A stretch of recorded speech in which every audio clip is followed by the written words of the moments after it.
Meze Rai Solo IEMs have a new unique dynamic driver which is supposed to considerably improve performance. But at under $250, they're in a very competitive market. So, do they cut it? Meze gave me a pair to try out. So we saw these in Tokyo when we heard, if you have already seen it, Anthony Meze from Meze Audio actually did a talk about these, explained how they use a unique driver with eliminates an issue with the IEMs where the connection to the IEM from the wires causes interrupts the what we call the pistonic motion of the driver and causes distortion.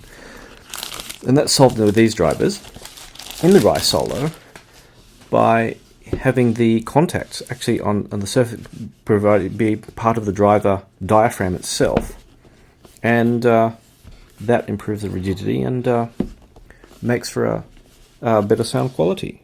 So I was kind of wondering, an inexpensive pair of Meze IEMs is going to be all right. I wasn't sure, and when I saw the description of the sound, I thought, yes, why not give it a go? And you can see the diagram here, and I'll post maybe some visuals that can overlay it.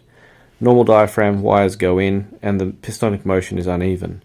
But with the connection being part of the diaphragm itself split, it has a better pistonic motion, supposedly. Now, Meze's principle is, of course, their aim is for people who want to listen to music. There's no microphone cable.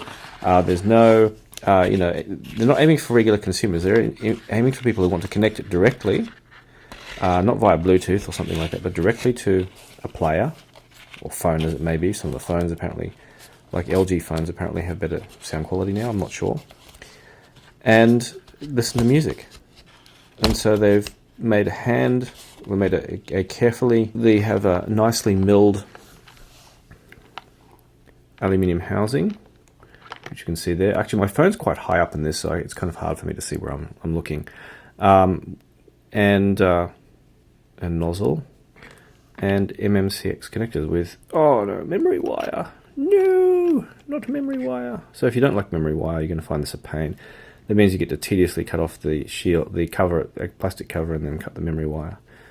And there we go, MMCX connector. So that's that, and a nice little braided cable, very thin braided cable with a nice Meze strap that can go into the burn-in rig, and a case, which has, well, we saw on the Rai Penta probably the same tips, but with just in a bag this time. Biflange, this is all biflange, various sizes of biflange. How very cool that is. So for better noise isolation, I guess. And being a single dynamic, it's going to be interesting to see if we can tune it much by selecting tips with different nozzle sizes. That shall be fun. So it's very straightforward. There's nothing else hiding in there. So a brush would have been useful to clean. Maybe this is going to be a thing to attract earwax, obviously. I think it's going to be a bit of earwax will probably get stuck on there. But got I suppose if you like this kind of look, looks like almost hand-milled aluminium rather than the kind of machine-milled some countries like hand-milled stuff, some countries like machine-milled stuff. So there's a preference there, so the handmade look might be attractive. See if there are any other funky things in the diaphragm. Well, it shows the details, and that's it. The usual safety instructions. Don't listen too loud. Time to run those in and have a listen. So when listening, this is where things got really interesting. Now, when I first listened with them, they were very thin sounding, not so much bass, very upper mid focused. And I thought, what, have they changed their sound signature? Like Meze has always been always gone for a warmer, darker, that kind of sound signature. And so I jumped on the forums and someone said, you got to really give them a lot of hours before they run in. And I've seen one reviewer post a review where they said they thought that Meze had changed their sound signature as well, and obviously hadn't run them in. So what I did is I plugged them into FIO's BTR5, which was in for review, and you can see that review, it's already up. And I just left them playing for like a week.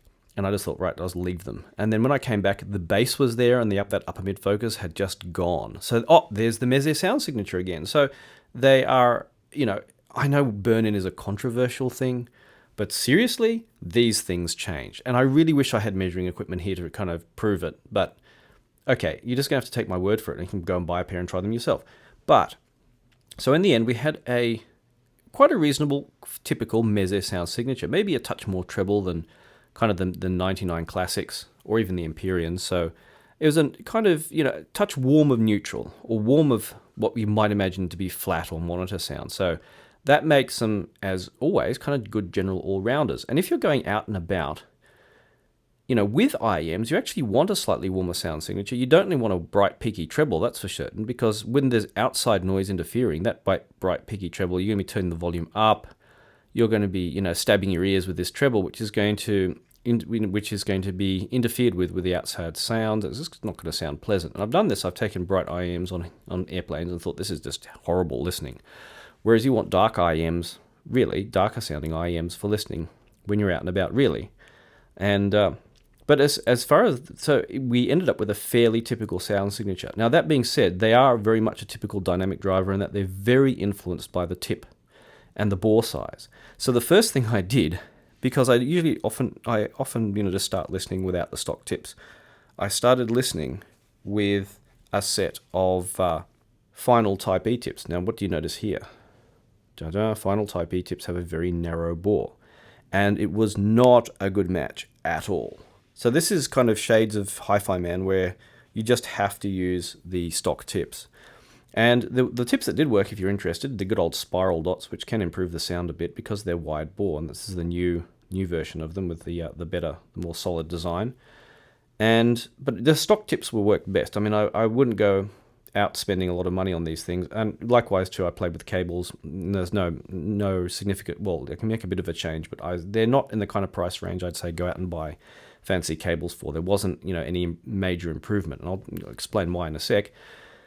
That warm sound signature was, a good all-round match with music. It was, a good amount of bass. So if you have tracks that need a good amount of bass, it was, it provided that.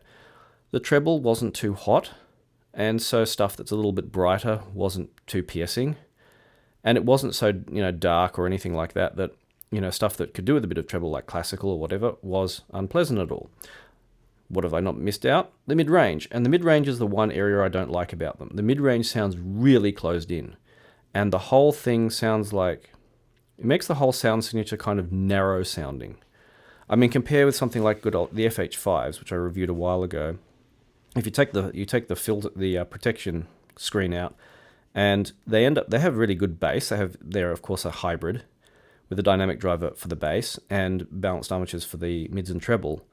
And the thing that's dislikable about the FH5s is they can be a bit hot in the treble, so that's and the FH7s too, so that stuff that's a little bit brighter, modern music that's maybe a little bit compressed and not so well mastered can sound a little bit harsh, but they sound more open. And they push the mids forward. They have pretty good mids. I think they're the good parts bass and mids, less a good part treble. And of course they're about the same price, and they're not $1,000 IEM, so they don't have $1,000 treble. Obviously, these are not $1,000 IEM, and they don't have $1,000 treble, but they don't have as good mids as other stuff around their price range, and it just does sound really closed in. And this is of course after a week of burn-in. So I'm sitting here thinking, half the people are going to say, what are you talking about? Burn-in is rubbish. And the other half are going to complain that I didn't burn them in enough. But a week, that should be enough. And I don't expect more of a change than that. As things go, someone this is their first expensive pair of IEMs, I think could enjoy them. And apart from the fact that they have this really irritating memory wire, which I always kind of cut out the memory wire when I ever get memory wire on things. But as things go, it's just the mid-range just didn't do it for me at all. It just wasn't good with vocals. It wasn't good with instruments. It just made them sound like they were muffled and squashed into a small space.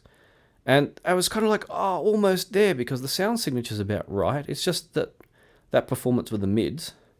Tip selection, switching cables, all that kind of stuff made no difference. It actually, if anything, as I said, like before, it could make it worse. But it's like, come on, you almost had me there. It was almost there for the 200 and below 250. So it's like I want the bass, I want these, but with the mid range of the FH5s. So that kind of is where the Rai Solo sat with me. And the burn-in can be a bit of a shocker. I wish I could have measured it, but as things go, almost there, but not quite. Just whatever this funky dynamic driver. Well, I think there are some people out there who enjoy them, but for me, it's kind of like it's more so that in this price range, things have become so incredibly competitive. And a few years ago, these would have been fine for the price they're asking, but now that's kind of really pushing it without really really good sound signature, even at just above $200. So it's almost there for me with these. Otherwise, like the ergonomics are beautiful and nicely made, apart from the memory wire, which I don't like, and you have to you're a little bit stuck on what tips you can use. But as things go, it could have been so good. So that's kind of my thought on the Rai Solo, and I hope that gave you a good overview of these. And if it did, give it a thumbs up and subscribe. I'll be making more videos on IEMs and full-size headphones and lots of gear in the future. And if you'd like my buying advice, for a couple of bucks a month, you could save a lot of more money getting buying advice and help me out at the same time, because it's viewers such as yourself that help me make these videos. And I'll happily help you in exchange. So as always, thanks once again for watching, and thank you everyone for supporting me, and I'll see you online.